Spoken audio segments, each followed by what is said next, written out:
UP की गोला गोकरनाथ विधानसभा समेत 7 सीटों पर होगा उपचुनाव। तारीखों का ऐलान। 3 नवंबर को उपचुनाव के लिए होगी वोटिंग और 6 नवंबर को घोषित होगा परिणाम।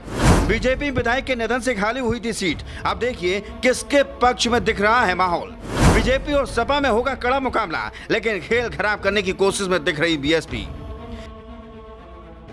एक बार फिर उत्तर प्रदेश में सियासी घमासान मचने वाला है और एक बार फिर नेताओं की दौड़ शुरू होने वाली है, क्योंकि विधानसभा के उपचुनाव का ऐलान हो चुका है और इसी उपचुनाव की हार जीत तय करेगी कि कौन 2024 में सियासी बढ़त हासिल करेगा।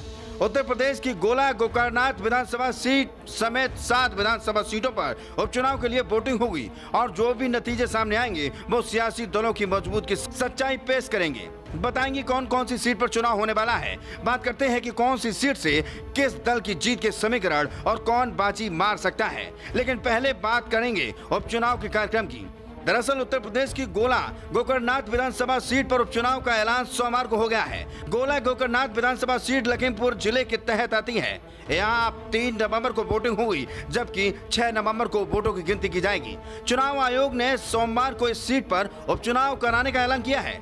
लखीमपुर खीरी की गोला गोकरनाथ विधानसभा सीट पर 3 नवंबर को वोटिंग होगी।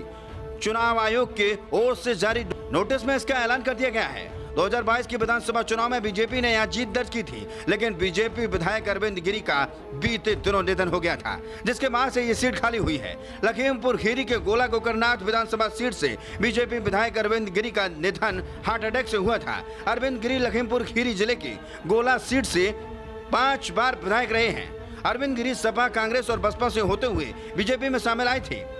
वे पहली बार 1996 में विधायक बने थे, जबकि 2014 का लोकसभा चुनाव भी वे लखीमपुर चुनाव खीरी लोकसभा सीट से लड़े थे। इसके बाद 2017 और 2022 में बीजेपी के टिकट पर गोला गोकरनाथ के विधायक बने।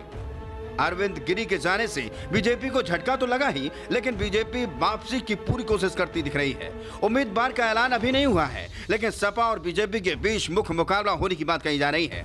लेकिन बीएसपी भी बीच में ताल ठोक रही है। अब देखना यह है कि जब चुनाव होंगे तो बाजी किसके हाथ में होगी और कौन जीत दर्ज करेगा।